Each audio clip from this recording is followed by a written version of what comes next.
Welcome to the future, you guys. New intro music because we're trying something new. We've actually scheduled these calls now. Well, before we dive in today, I want to give you guys a little bit of context as to why we're even having this. First of all, I miss you guys. We're live streaming with Adobe last week, so I'm a little rusty right now. Okay, so what are we going to be talking about today? Well, a little while ago, Joe Pilger was kind enough to come on our show and talk about the 5 myths that entrepreneurs tell themselves, the lies, if you will. And one of them really touched a nerve.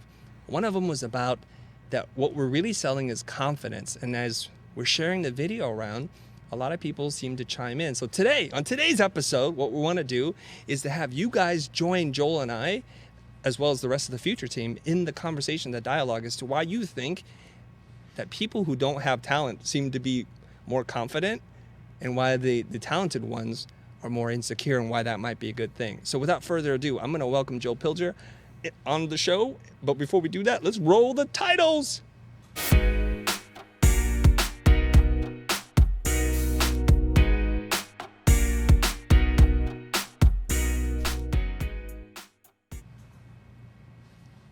Right, welcome back. Woo! I seem to hear an echo in my ear, Erica. Why am I hearing my own voice? Can you kill my voice? The feed to my ear, please.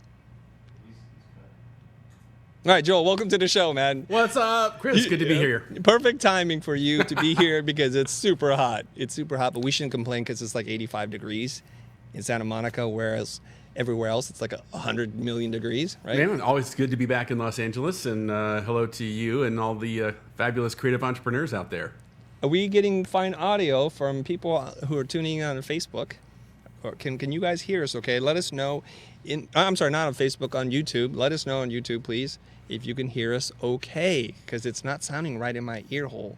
Can I say ear hole? Is that like a forbidden I don't know. word? That's dancing on that ragged edge there, I think. Where are we? There we are. 129 people are watching. Let me know, you guys. Is the audio coming in loud and clear before we really delve into this? And if you want to join the conversation, Elle, do you have the link for the webinar for them to join? I will get it for you and put it in the YouTube. Okay, great. She'll put it in the YouTube so we can host quite a few of you. So if you have a point of view, if you want to join the dialogue on the specific topic of confidence and why both Joel and I believe that's really ultimately at the end of the day what you're selling, okay? I'm seeing no chat right now. They're saying that the audio is fine. The audio's fine. How could you see them and I can't see them? I have it. You have superpowers? Yes. Okay. Yes, I do. There it is. It just loaded because my internet inside the box is not good. It's a bomb shelter. Okay, so the audio is good. Let's get rolling. Joel, let's rewind the tape. Let's do it. Why don't you set it up? I'm going to read some LinkedIn comments and see if I can recreate some of this conversation because I think it's one that's necessary for us to have together. Well, I mean, you and I talked about, I guess it was, 2 weeks ago? I can't keep track. Something like that. I've been on the road, so my mind is scrambled. But we were talking about these myths that entrepreneurs love to tell themselves. Mm-hmm. All right, these are some of these lies that we tell ourselves. And as we were going through those 5 myths, and we can cover those if you want, but there was this one point when I mentioned, as a creative entrepreneur, the only thing that you really have to sell is confidence. And I can remember even when I said it, you were like, whoa, bro, what about this? What about that? And as we hashed it out, I think you and I both came to a very similar point of view. But man, a lot of people reacted online saying, what? That can't be right. That's BS. I hate people that are overconfident and go in and sell big deals, whatever, and use confidence, I'll put that in quotes, as their tool or weapon of choice. Okay, so I'm here on LinkedIn and I'm looking at the conversation. So I hope you guys don't mind that we're sharing this conversation very publicly.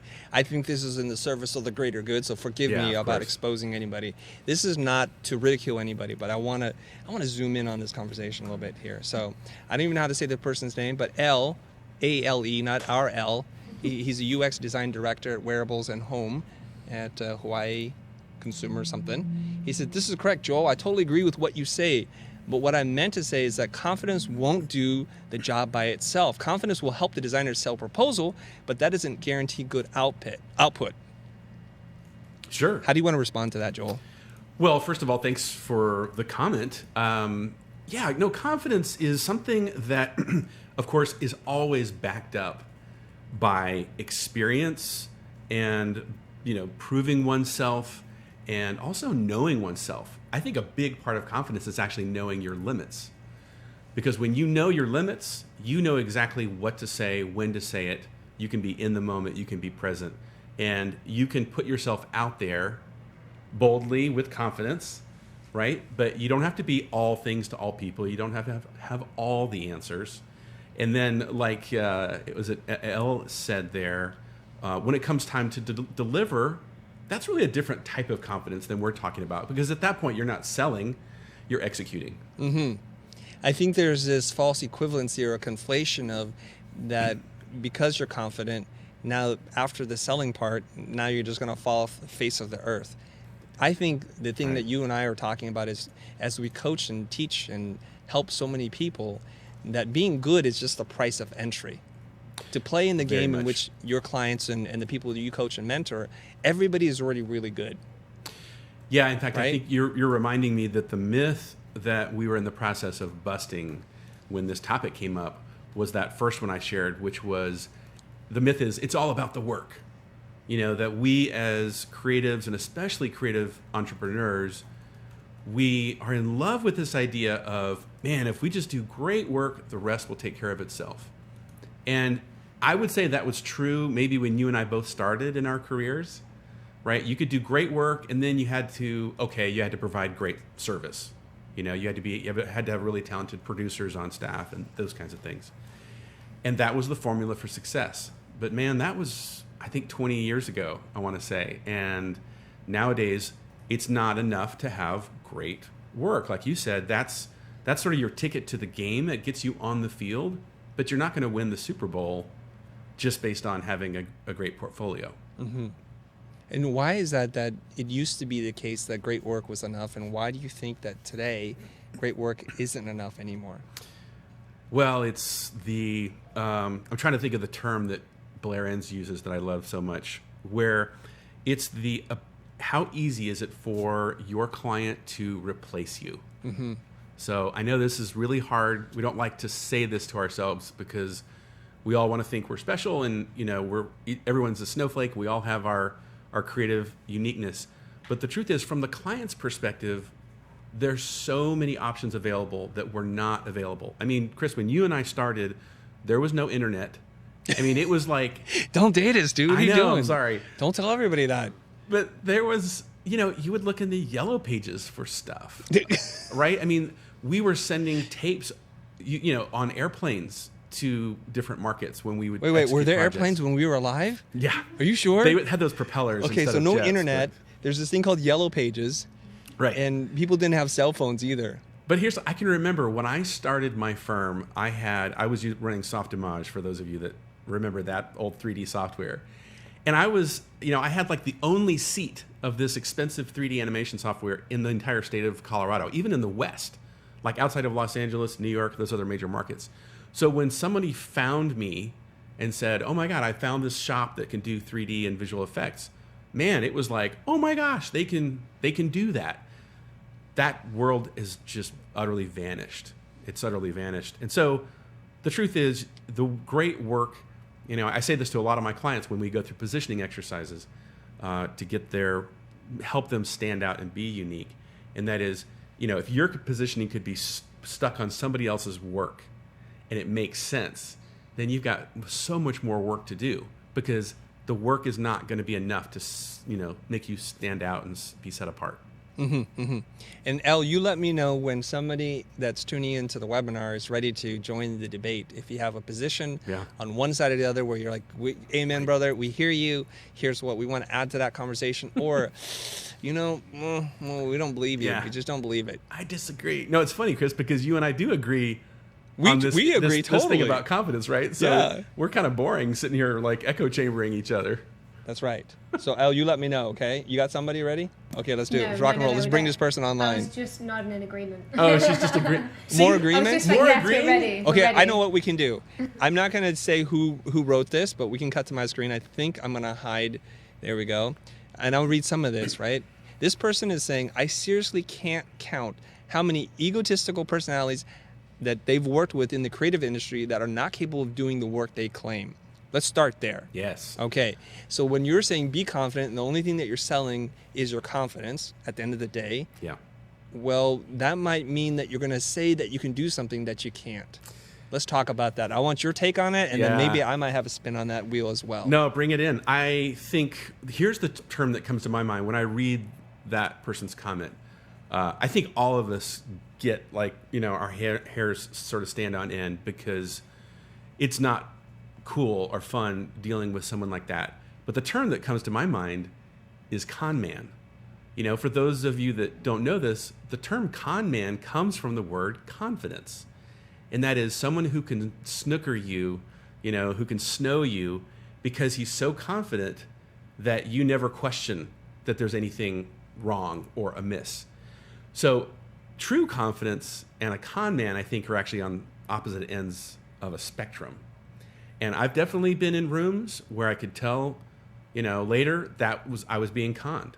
I hired people and looked back later and realized I got conned. That somebody played the confidence game on me. And that is definitely not what we're talking about. And I think you talked about this, Chris, that there's an insecurity and, maybe even a fear. And that type of confidence, I call it posing, pretending, faking. Those are covers. They're not truly confidence. Those are covers to hide fear. Okay. Would you agree? Well, I totally agree on that. So I think I think a lot of us sit back and we see people who are really confident, loud, and aggressive, and then they turn out to drop the ball. In the case of this one person who's commenting on LinkedIn, he said it actually cost him a $250,000 job because he said he could do something, couldn't, and then alienated the client. So now we're talking about a couple different things. So I think it's going to get muddy before it gets clear. So here's a couple things I want everybody to think about. If you only sell what you can do today, how is it that you're ever going to grow? So for example, if I'm a graphic designer and I'm traditionally trained, I'm good at doing identity systems and I'm good at laying out things on a page, but I want to develop a website. So now I'm in this conundrum. Do I go around saying that I can do this website? How do I approach this? And so one of my philosophies is that you need to be honest with yourself. You need to be honest with your client and say, this is something I'd like to do for you. I don't have experience in doing this, but if you like the work that I've done for you thus far, I would love a crack at that. Because what we have to do is we have to set goals that stretch us creatively, push us out of our comfort zone and our safety net so that we're going to learn and grow. So we want to set bigger goals than what we're capable of doing, and then what we want to do is quickly fill the gap. I think the issue that this specific person was talking about was somebody claimed to be able to do something and then did not do the work to learn how to do it the right way and kept pretending and posturing and not admitting to anybody else, I need help. I can't do this. So you don't want to sell somebody on something that you can't do, but you do need to push yourself creatively out of your comfort zone and set bigger goals for yourself so that you can actually accomplish that. Now, I'm sure that this is going to be confusing to some people because it sounds like I'm saying two different things. So I would love to bring you into this conversation, you guys, if I can. If you're on the webinar, you're tuned in and you want to comment on this or you want to talk to us in real time, this is the way to do it. But I'm going to throw this back to Joel. I'm sure he has a point of view on this. I'm just going to give you a really cool amen because what I want to encourage everyone out there to think about is what Chris just said, is that part of confidence is knowing what you're capable of, knowing your limitations, but also having that hunger and ambition to learn and grow and stretch. And so I'm just going to be completely honest. In the 20 years I ran my studio, every great project we did was always a certain amount of a leap of faith. Mm-hmm. It was like, I don't know for sure how we're going to do this, but I will say that deep down in my bones, I knew we could do it. I knew we could pull it off. I didn't necessarily know how. I didn't have all the answers, but it was like, I heard someone once say that that faith is going with the evidence, not against it. And so when someone says, okay, asks you, okay, I see you're a designer and you can design a great logo, but can you do a website? You know how much of a stretch that's going to be. And you know if you have the fundamental skills, experience, knowledge, what have you, to make that leap. And I think if you're going with the evidence, man, that is a fantastic way to grow. Because every great project I ever did in my career was always a step up, a step up, a step up, you know? This is my first 6-figure project. This is our first national spot. This is our first whatever. Right. And every time, man, it was always like fear and excitement. And I learned, you know what? Equal parts of both is actually a really powerful and beautiful thing. Mm-hmm. Now, I can speak on a couple of different things on a very personal level. If you work in the motion industry, and I'm going to be very honest with you guys, be super transparent here, oftentimes we design storyboards for a pitch that we have no idea how we're going to make. Because you can labor on these Photoshop frames and you can add 100 layers in there. You can spend 10 hours, 10 days working on a single frame. And then the client says, congratulations, we're awarding the job to you. And then we're like, oh my God, now what do we do? Yeah. So what we do is what were you thinking? we assemble a team of visual effects artists, 3D artists, compositing people. We assemble a team of experts to say, we sold this frame as a concept to the client. Now what can we do to make this come to life? And we know, especially in these challenging projects, that there's this hill that you have to climb. And it's scary. And there's a lot of late nights, and that's a lot of worrying, a lot of phone calls that you have to make to talk to the right people and see who knows how to solve this problem. Okay? And then when you get to that top of the hill and you solve the problem, it is an extremely exhilarating and addictive high. They say, you know, I looked into the mouth of the lion and I didn't get bitten and I solved the problem. Yep. So I'll give you an example. We did this storyboard for the Ravenettes. It was for a project in conjunction with The Gap. It was called Black and White. And I wrote a treatment about shadow and light and puppetry. And I was thinking, this is really cool because I want to do like puppet shadows or shadow puppets. And I didn't know anything about it except for as a kid, just looking at these things and being mesmerized by it. Clients approved it. I started to ask around. Luckily, at that time, my producer said, you know, I know a puppet troupe that does shadow puppets. Would you like to talk to them? And then the answer reveals itself. So if I'm only going to sell every single day the things I know how to make, first of all, that's really boring for me. But I want to be creatively stretched and I want to push the boundaries. This is what they're talking about when they say doing like breakthrough cutting edge work. Cutting edge is just like a little edge right there, like a knife, right? And it is scary. It is scary to play in that place. I'll give you one more example and then I want to talk to the people. There's some interesting comments coming on YouTube and I want to address it. It's a little bit off topic, but I think it's sort of relevant to the larger conversation. Here's another example. One of our really great clients, they're a large multi-billion-dollar company. They do commercial real estate development. And they called me in and said, we need help with developing a virtual reality experience. We'd like to enlist you. We don't know how to structure this. Like, how would you charge? And the first thing that I said to them is, thank you. I would love to work on this with you as a virtual reality consultant, but my experience with virtual reality is more on the consumption end, the consumer side, and not on the crafting of that. They said, it doesn't matter, Chris. We just want your ideas because you're a really good storyteller. So fantastic. I gave them a budget. We worked on it together. And I said, look, I'll float this budget. If it feels like it's too much work, I'll raise my hand. I'll say, hey, that's more work than I bargained for. But in the spirit of working together, a good faith gesture, let's move forward. And you know what happened earlier today? They called me or they emailed me and said, Chris, we got another VR experience we definitely need your help on. And so now I'm going to be a VR consultant, just like that. This is how you stretch. So I'm not posturing, but I'm also stepping up to the challenge and I'm not withering away. I know a lot of creatives out there, people that I coach and mentor, young people all the time, who when they hear and see something that's not within their wheelhouse, they run from it. Like, no, I don't do that. No, I don't do that. And that may be okay for you, but for me, I'm going to encourage the creative people out there who are listening to this and watching this to stretch your wings and fly, soar like the bird that I know you are. Joel, back to you. Love that story. You just reminded me of the very first live action spot that my studio produced. Mm-hmm. And I can remember getting the boards from the agency, and my business partner and I, it was for a bank. And we were looking at the boards and we're reading the script. And he says to me, so there's no dancing checkbook in this spot? Like, where are the visual effects? Because that's what we were. We were a visual effects shop. We were like, no, it's a story. It's a 30-second spot. And we said, man, these guys have $125,000 to do a live action spot. We've been dreaming about this day, and here it is. Are we going to shy away from it? Now, what we did was we went and did our homework.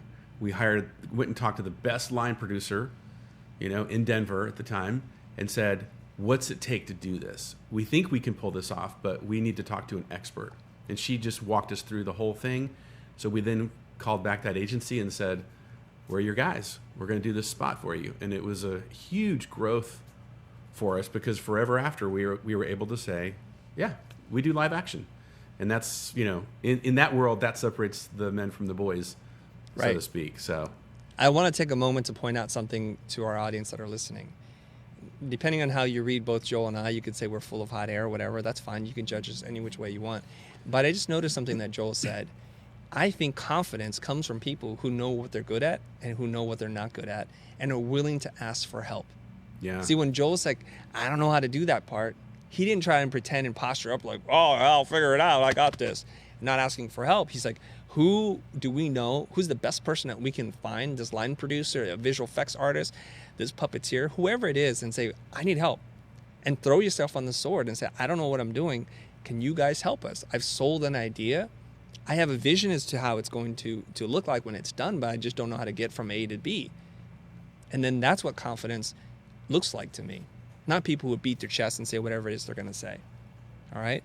So let me just address this one comment. And again, when Elle feels like somebody wants to come in and duke it out with this, that's right. We'll bring her in. Okay, so right. Here's a comment coming in from Tanisha Greer. She's making this comment on YouTube. So guys, we are definitely reading your comments on YouTube. All right? She's saying, there are several gurus that advocate selling the work, then immediately outsourcing the actual task without having to have the skills, knowledge of the task itself. That comes across as sketchy. Joel, respond, please. Absolutely sketchy. Like, what? So it's funny. I was just teaching this principle in my accelerator to a bunch of my students. I was saying, you know what? You actually can't truly delegate something that you don't fully understand yourself. Does that make sense? Ooh, I might disagree with you. I love it. It's heating up Let's right go. now. Let's do it. I disagree with you, but keep going. Okay. Please. So I think you may not have to master, say, motion design yourself in order to hire a team and delegate it, but you'd better understand it and I think appreciate what it takes to pull it off. It's just, like live action, that story I told. I was effectively saying, I need a quick education because I am getting into territory that I don't really understand. And I'm not going to go into this agency and put myself out there with any level of confidence saying we can do this unless I really understand the pieces, the parts, what can go wrong, all of the whys that go into a plan and a budget and a schedule and those kinds of things. But Chris, you give me your counterpoint, and let's see where we land. I think you're hedging your bets, sir. Maybe so. you might be. I don't Okay, know. so here's what I think. Now, I think that our audience is so wide and diverse in terms of people who just graduated school, who never went to school, to people who have been running their own agency or design studio. I know there are several principals, like owners of design firms that are much, much bigger than ours, 50, 100, 200 people who are watching this and thinking, Now, I have to give an answer that's going to hit a lot of different people in different ways. So the first thing is this, is at the beginning of your career, even if you're starting at 50 or 60, at the beginning of your creative career, you're going to be most likely to be the person who's making stuff. So you do need to know your craft. And eventually at some point in your life, you become an executive. Either you're working for somebody or you own your own company. And now you realize the game is very different. Whereas before, you were selling your craftsmanship, your work ethic, and your relationships. Now you're selling a whole different thing. You're in the business of assuring your client that you can get the job done. They actually don't care how the sausage is made. They want to find a single point of contact, a SPOC, single point of contact, and they want to be able to have them take their project, understand the bigger problem, and then figure out the team that they have to assemble. Now, when it gets into some very super technical, granular things that you know nothing about, it is important for you to get some information, but just to understand it from the high level. So we sell projects all the time. I'm going to just go on record that I have no idea on how to make. But I do understand that within a call or two, or with my creative team, that they will be able to solve it. And that's a big difference. So now you're crossing that chasm between a freelancer or an independent artist to becoming an entrepreneur.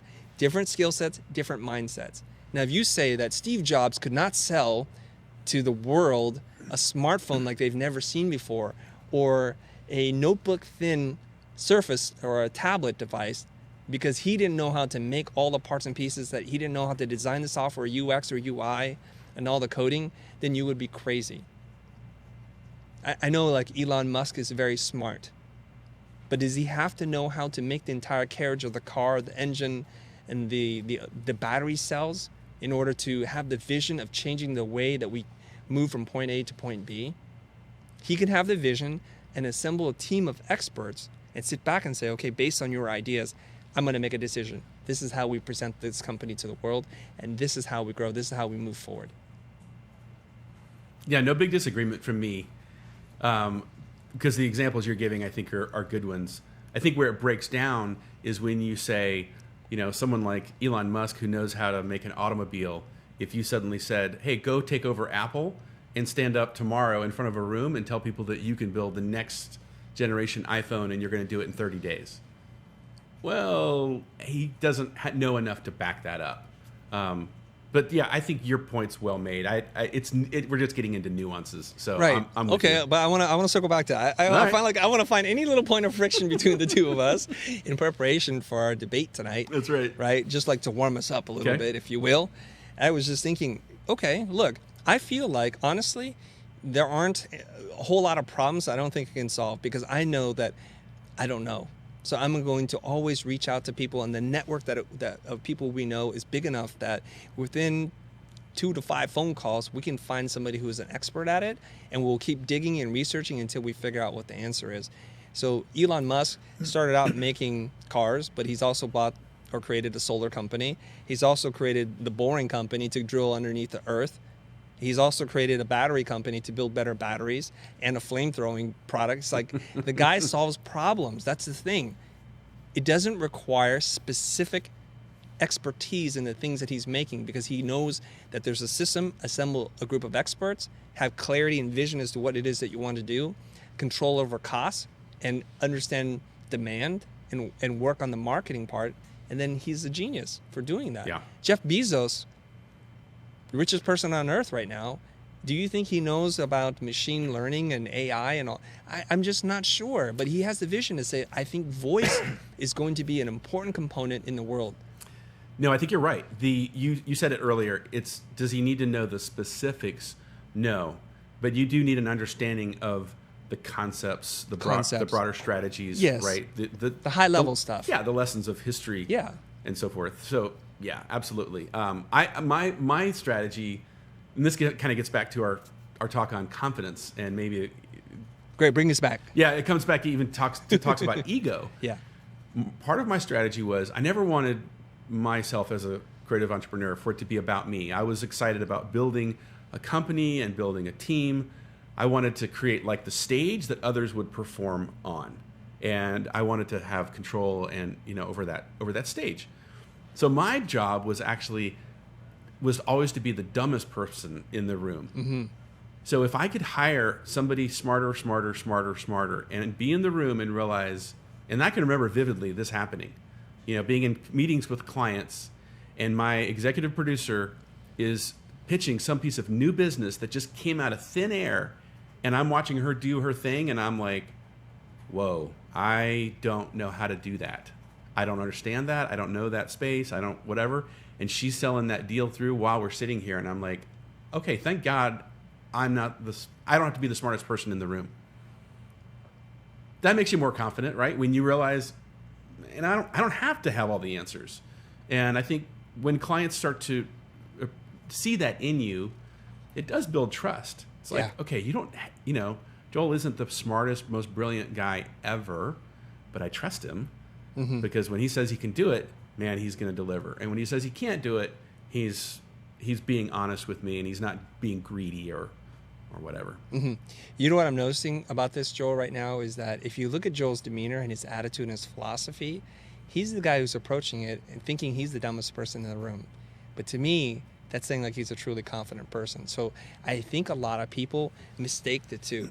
Yeah. They think a person who's loud and obnoxious and just saying, yeah, I got it, that bravado that they throw around, that's confidence. That is actually the opposite. And if we can relate it to something that was in the conversation online, which is bullies exhibit those traits. And I'm not going to mention anybody specifically, but there are leaders of countries that are bullies and pummel people and kind of beat their chests and just shut people down.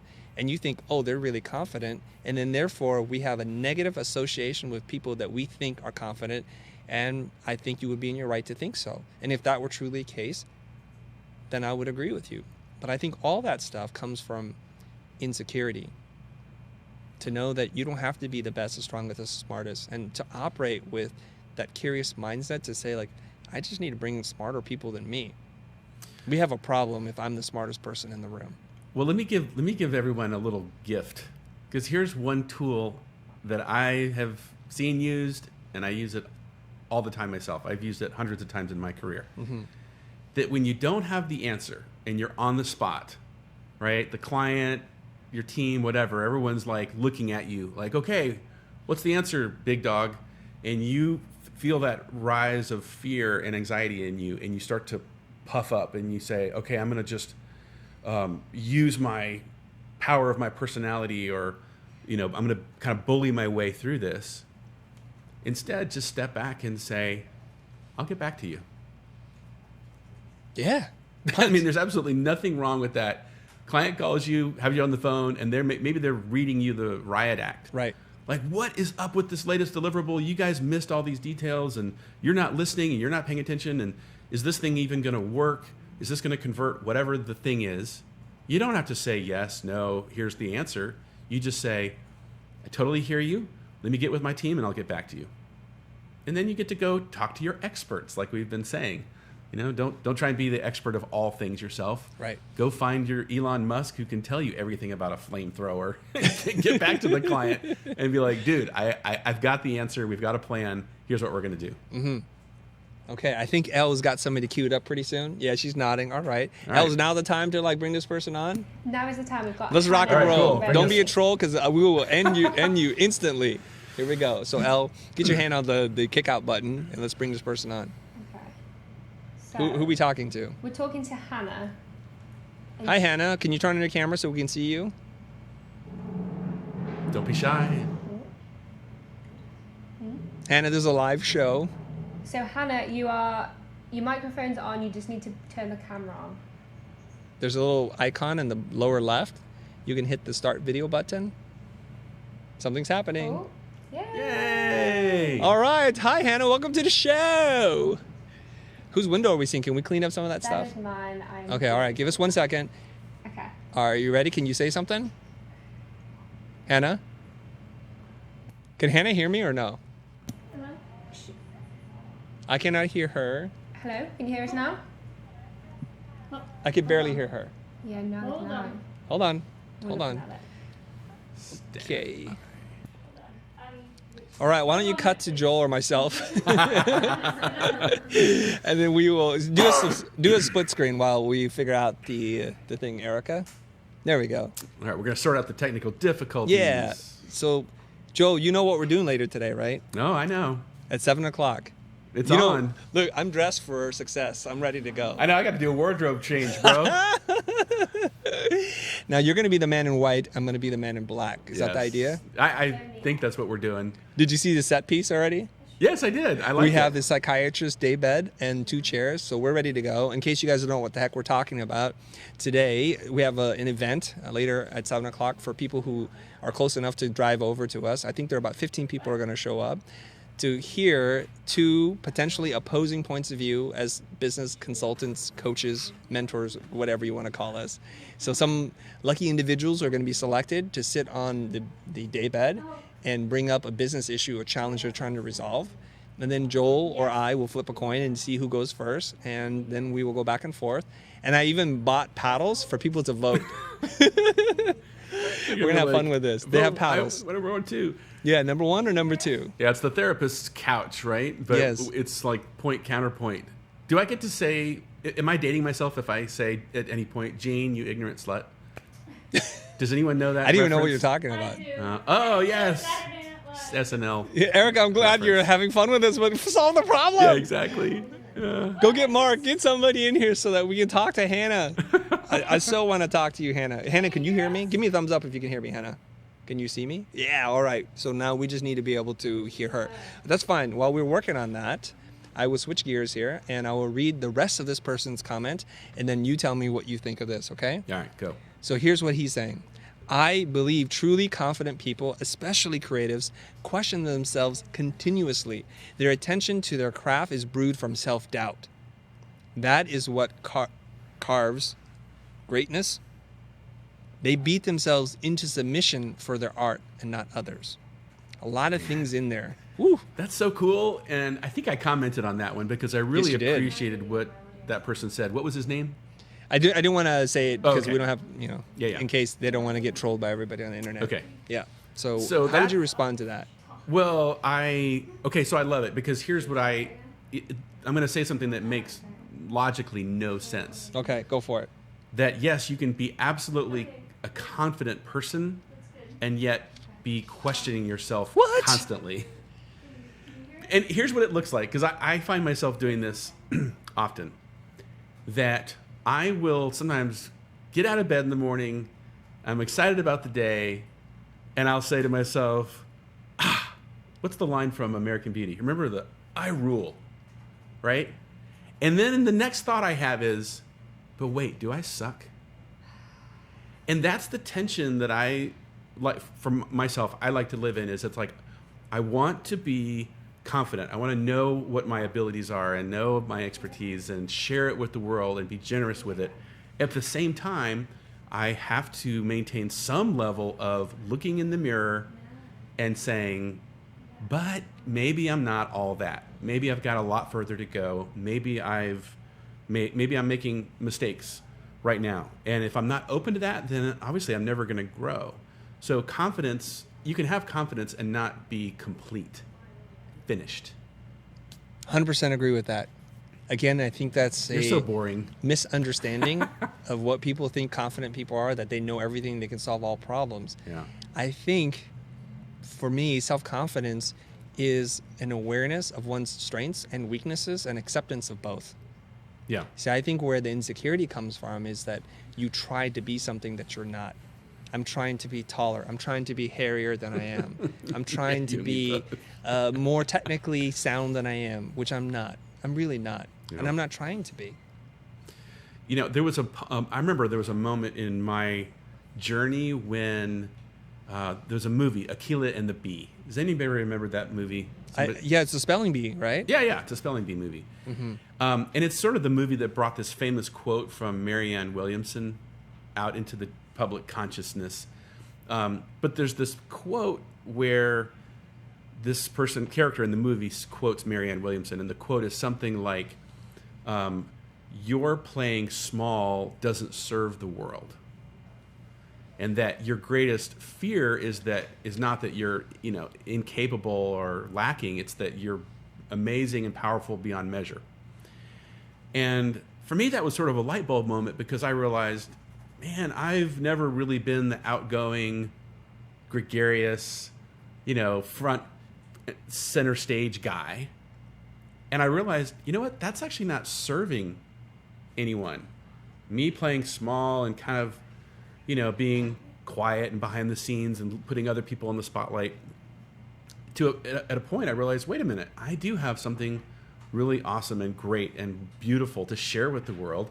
Now I want to go let it out. So that's part of confidence and maybe part of my story of finally sort of stepping into my own personal confidence. And that's a lot of what I do with working with studio and agency and creatives owners is giving them their confidence back because they lost it, perhaps, or helping them discover it for the first time. I think there's some power to this idea, and I don't mean to reference Donald Rumsfeld on this one, but I think for me, and I happily wear the moniker of being a cocky bastard. You guys can even call me arrogant, and sometimes I do behave like that. But I think I know what I know, but more importantly, I know what I don't know. And there's things that I don't know that I don't know, and that's okay. And to be 100% wholly okay with that as who I am, that's my makeup, right? Now, I think it's a very popular idea that designers equate themselves to artists, and the images of artists are always these tortured souls that oscillate between self-confidence and self-loathing.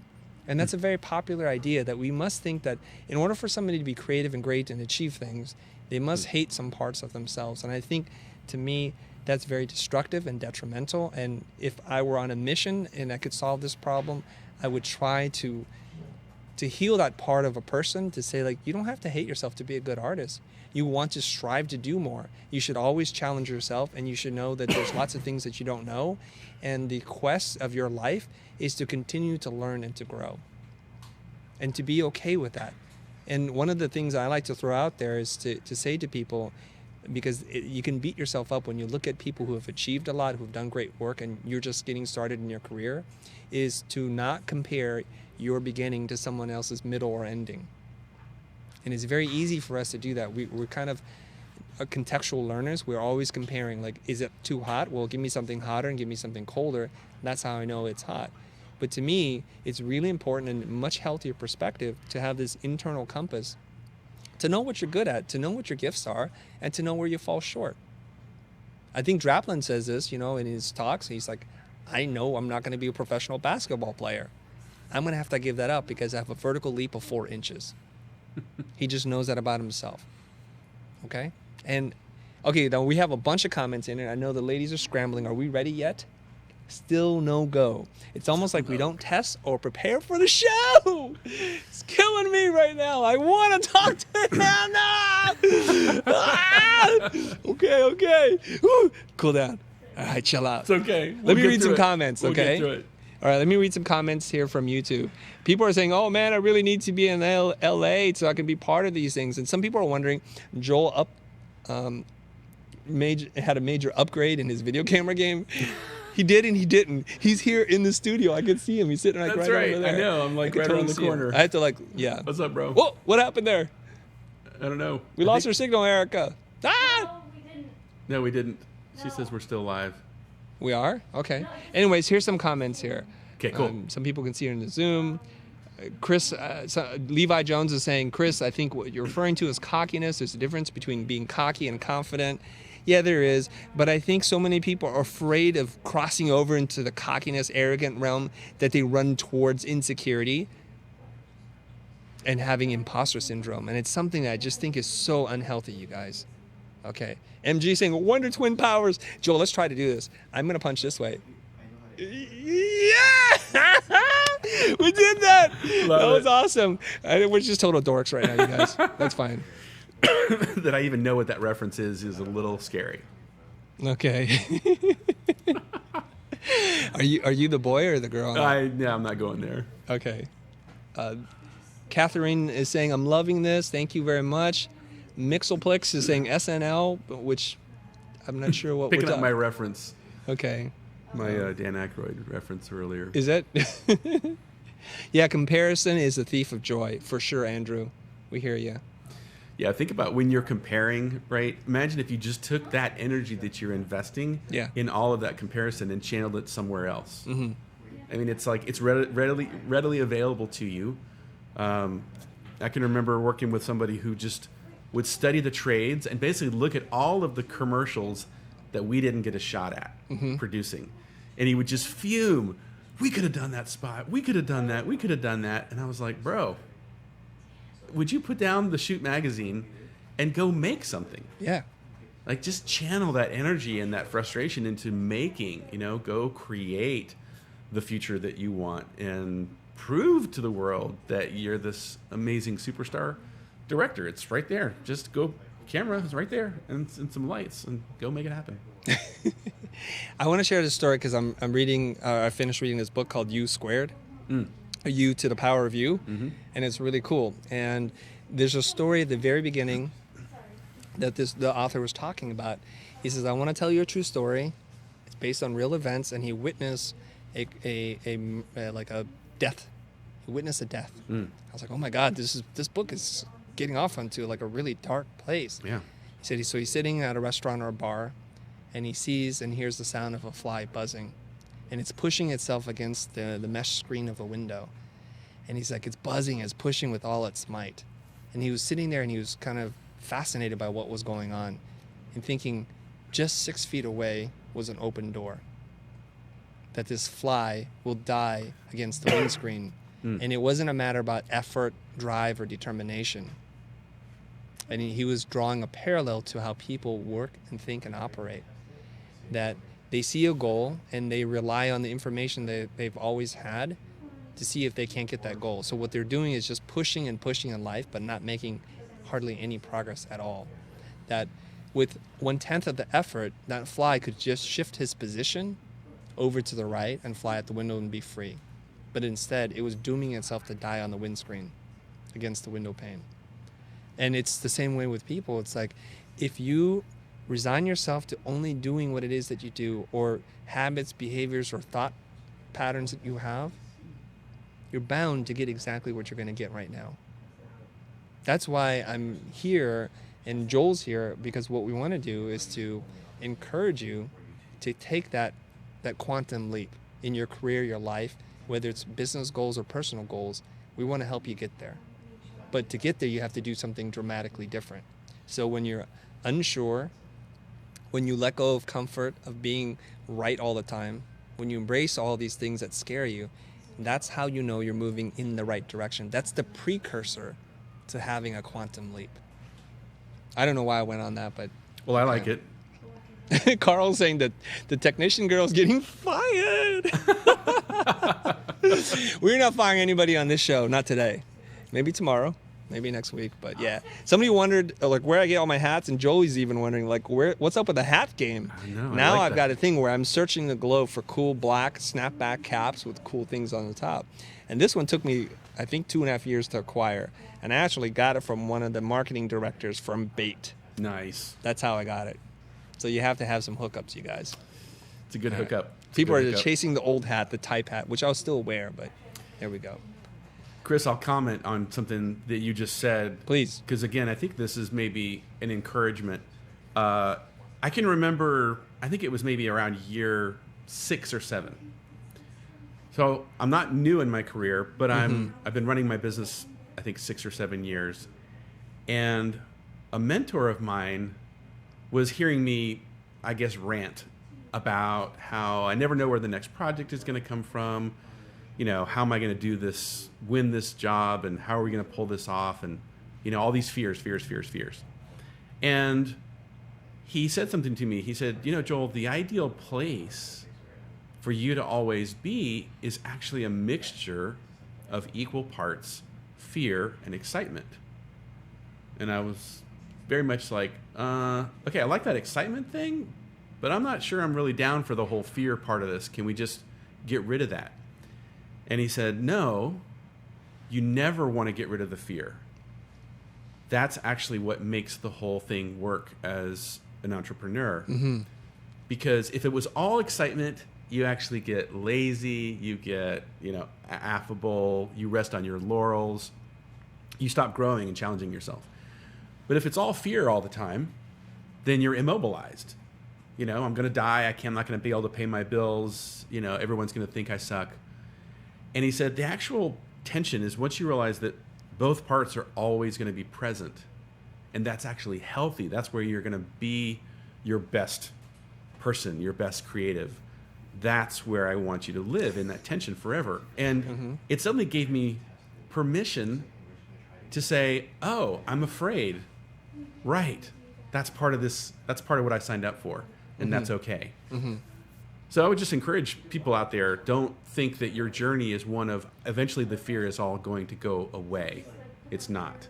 It's Right. always going to be present, and it has a role to play in your future as a creative, to spur you on, to make you keep growing and keep digging deeper. Okay, sir.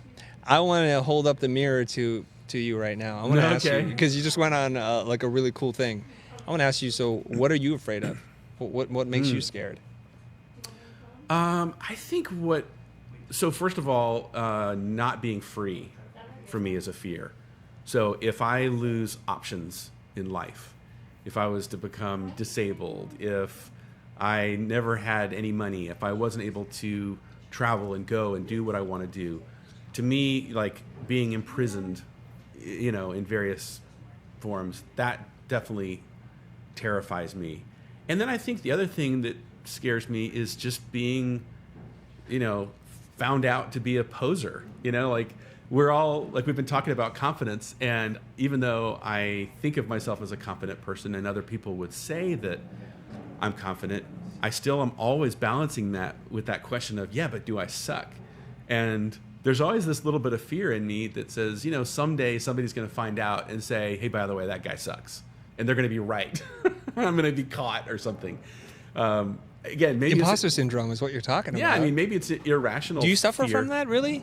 I don't know. I mean, I just think that I just know this, that I'm definitely driven to leave a mark on the world, to create a personal legend, to borrow from the alchemist term. That's something that's very important to me. And if I fail to do that, I'm afraid of failing at accomplishing that mission. Okay. There's a couple things I want to talk about here. And at the risk of sounding preachy or climbing on a box, or maybe I don't even care if I risk that at all, Okay. I do want to say a couple of things.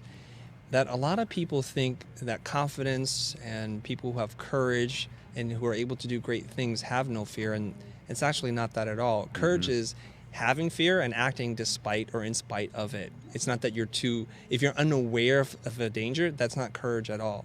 Okay, so yeah. you want to say something, Joel? No, I'm just saying amen, basically. 'Cause that, Your finger point is an amen? yeah, it's so awesome because courage is acting in the face of fear, Right. Not the lack of fear. So here's the other thing that I think about. We were talking about, like, you're afraid of being discovered as being fraud or talentless, that you've been a poser all this time. I wonder where that comes from, and how can we work towards getting rid of that? Well, I don't know if I don't know if I have an answer, because it may be getting fairly existential in a way. I think there's something deep within maybe just the human condition that we want to be known and loved despite our inadequacies and all that. And it may be simply that, finding expression in a professional, environment that I move and breathe in. Well, earlier I was talking about this, that for me, true confidence is an awareness of what you're good at and what you're not good at, and being okay with that. The okay with the not good part is the part that's really critical. A lot of us, because we're taught to be really humble and not to talk too highly of ourselves, we don't have even an awareness of what we're good at.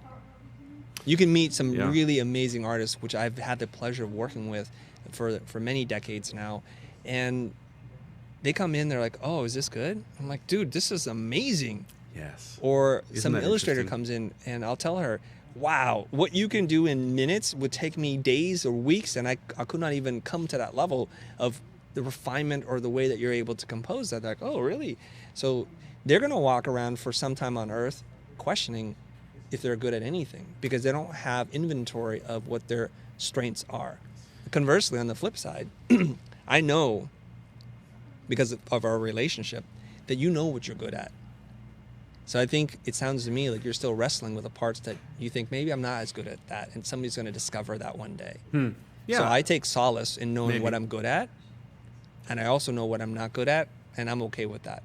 And I have to, at the end of the day, be okay with that, to be comfortable in my own skin, and to take away the power that I'm giving away to other people, right? So for example, if, let's just say, like, I thought like I was a good 3D artist, which I know I'm not.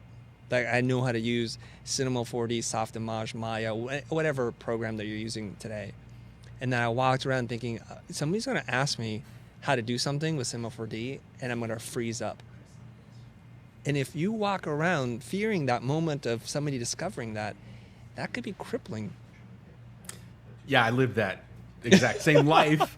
No, I lived, so, I think maybe you and I have some parallels here in our journey, because there was definitely like a day when I recognized, wow, that 3D guy that I hired, he's just better. And you know what? He's always going to be better than me. And even though I had aspirations to be a killer 3D artist, I gave it up because I didn't want the good to be the enemy of the great. So I knew, okay, I may not be great as an animator.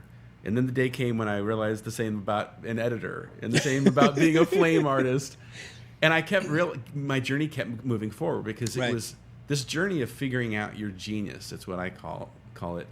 It's really a long journey. It can take someone 5 or 10 years to really have a sense of what you can be truly great at. And maybe what your encouragement was, I had heard you say earlier, to people that are young, is don't compare yourself to that person that's midway through their career, right? Or God forbid at the end of their career. Give yourself some time and space to just continue to grow and learn, and like you also mentioned, be okay with what you're not great at. Know your limitations and be okay with that, because the thing that you are great at awaits. You're still discovering it. You're still birthing it and nurturing it. I'm starting to hear them now in the background.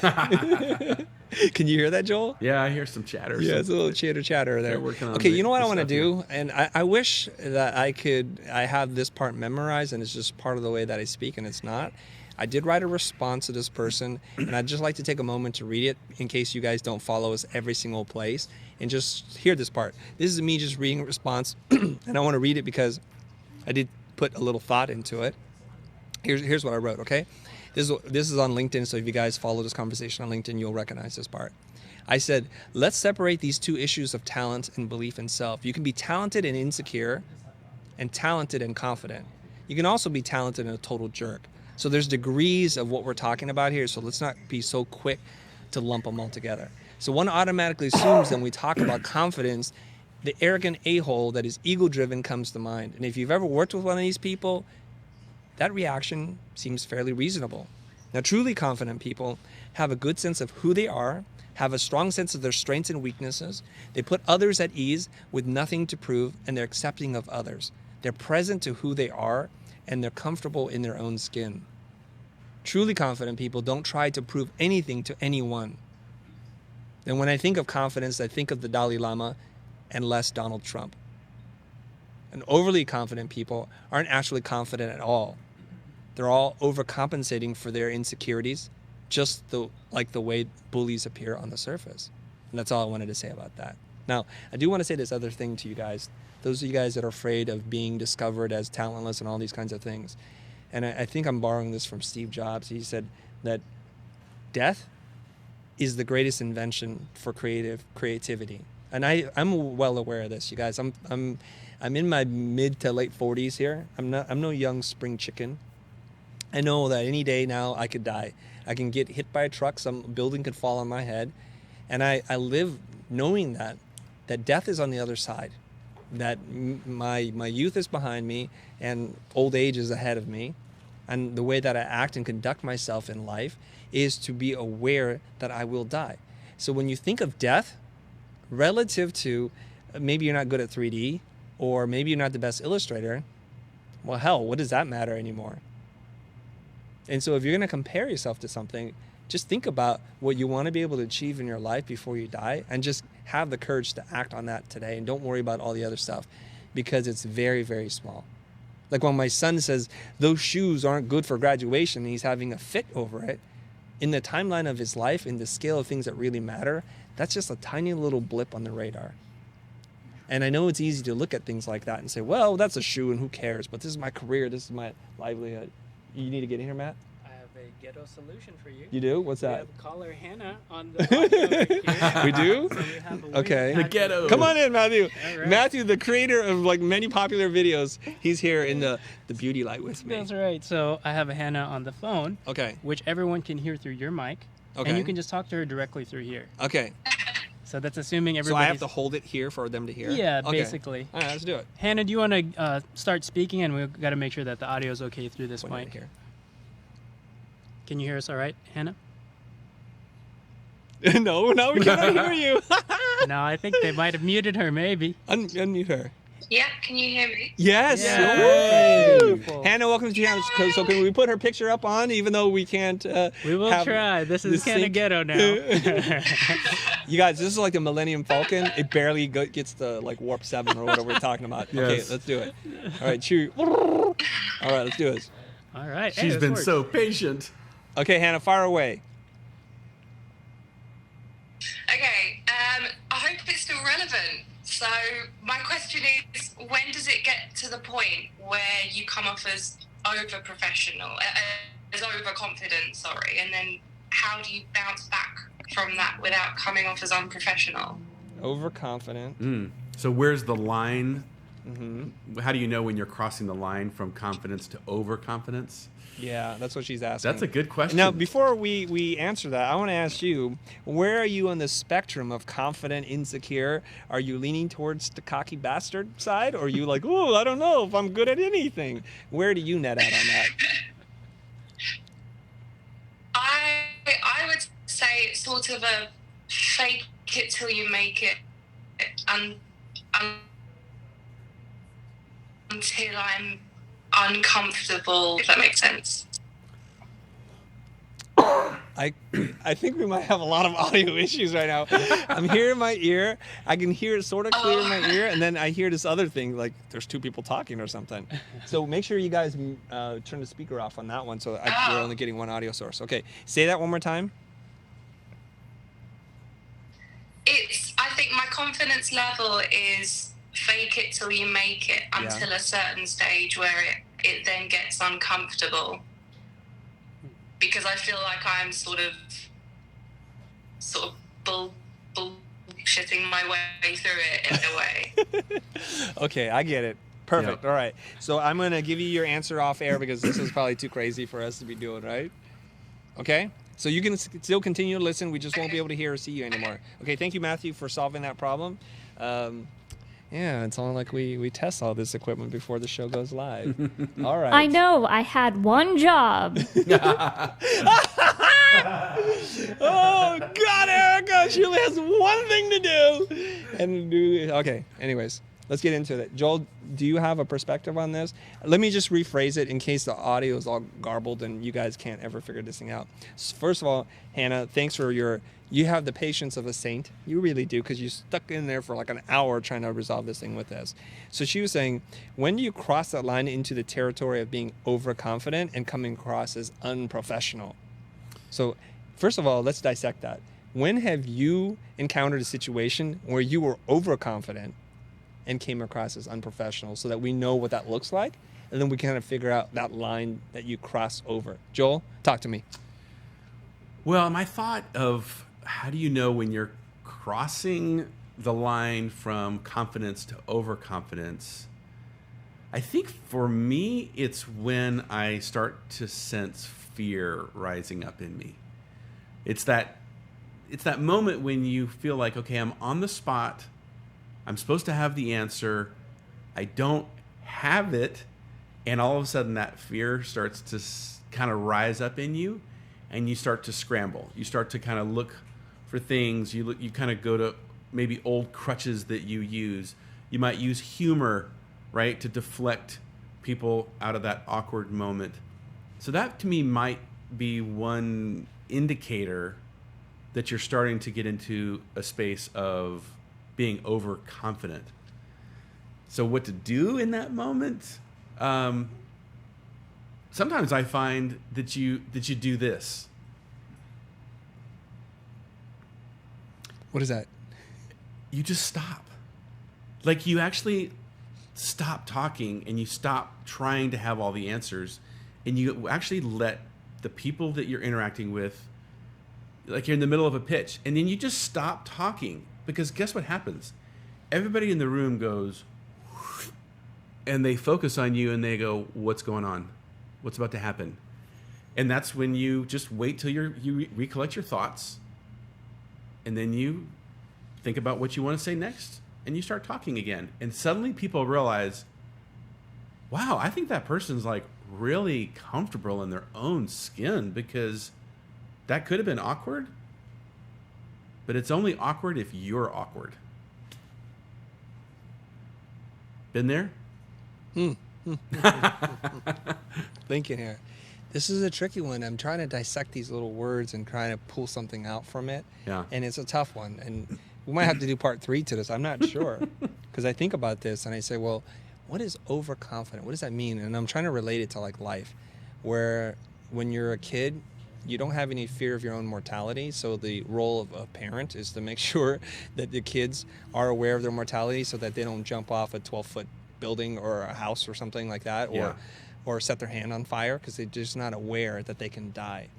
So maybe the parallel here is that an overconfident designer isn't aware. They've lost sight of their weaknesses and what they lost sight of what they don't know. And this happens to us too. And we recently were bidding on a fairly sizable job. I think it was something north of $250,000, which is a big freaking deal. And we went into it making assumptions about what we knew and what the clients wanted. And that's where overconfidence might creep in.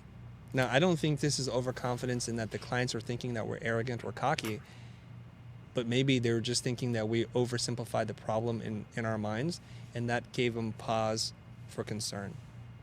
And that's where you may cross into the being perceived as unprofessional.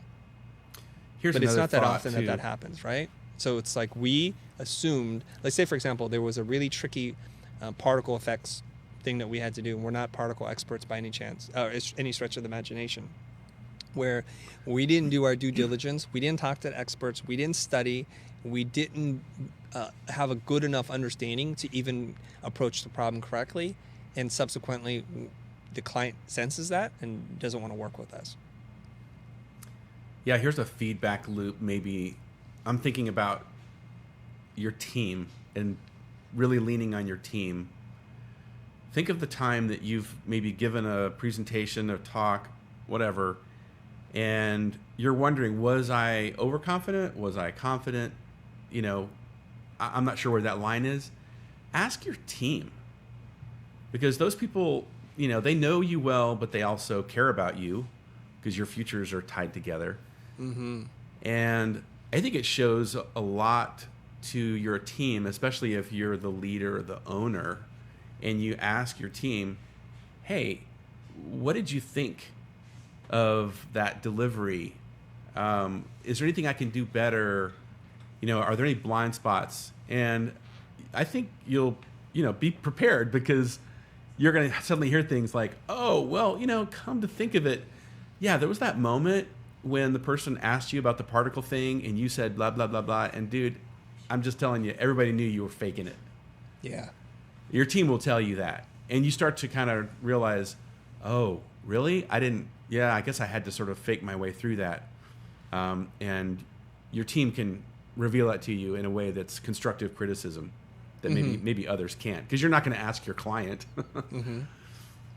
Okay, here's another thing I can say, and this comes from Donald Miller's book, The Story Brand. Yeah, I love Donald Miller. Okay, so he's talking about this, and he said, a lot of us think that we're the heroes in the story, and that you would be better served if you looked at yourself as the guide, the mentor. And this is quite liberating as an idea, because most artists see themselves as the hero, that they're going to parachute in and they're going to solve the creative problem and do all this digital magic, and it's going to come together.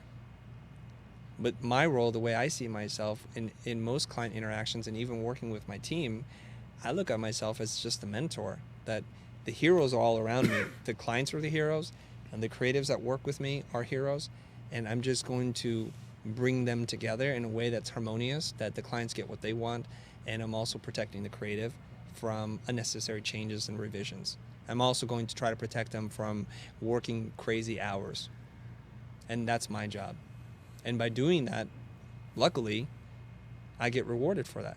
I actually get paid and I make money, and I'm speaking to you guys because of that. I want to, because it's almost time for us to end the show, Joel. Mm-hmm. And I'm going to give an opportunity to let people know how you can get in touch with Joel after this. Yeah, cool. I do want to say this thing. Allow me to draw this analogy for everybody who's listening. In that, and I've gone through this myself, is that think of yourself as a house, a beautiful home. It needs to be built upon a very strong foundation. This is what you're good at. The sooner you can figure out what you're good at, and it doesn't have to be a gigantic list of things, it could just be one thing. For me, in the early parts of my career, it was that I learned that I love typography, and I learned it much quicker than my classmates, and I built my house around this love for typography. And I knew I didn't know how to write copy, or I was still trying to figure out visual communication, advertising concepts.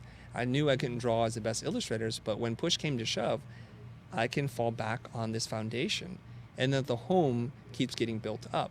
And over time, as you acquire more skills and you gain experience, maybe those beams were a little shoddy at the beginning, but now they're reinforced and you're able to build a much stronger home. But it's always been built on that strong foundation.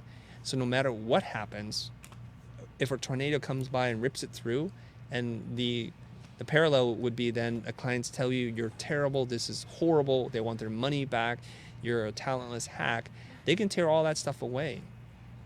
But they won't tear who you are away because you've built that foundation, because it's still there.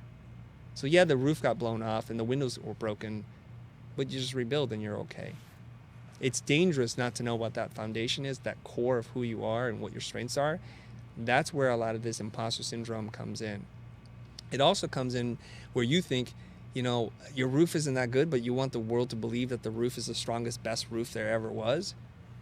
And you put all your energies thinking about that. So when that tornado rips through and tears it out, yeah, you still have your foundation, but now you're crying over the fact that the roof is gone and everybody can see what it is. So if anything, you guys, think about the skill that you're good at. Do some soul searching, introspection, look into yourself. And sometimes that helps to have a friend who knows you really well, somebody you can trust. It could be a parent, a relative, a teacher, a mentor, a friend, whatever. Find somebody and ask them, what do you think I'm really good at? And I'm not like fishing for a compliment. I really want to know what you see. And hopefully it's the same thing that you see. And that's about having higher self-awareness. Joel, any parting thoughts before we kind of cut to the final slide and before we prepare for a duel tonight?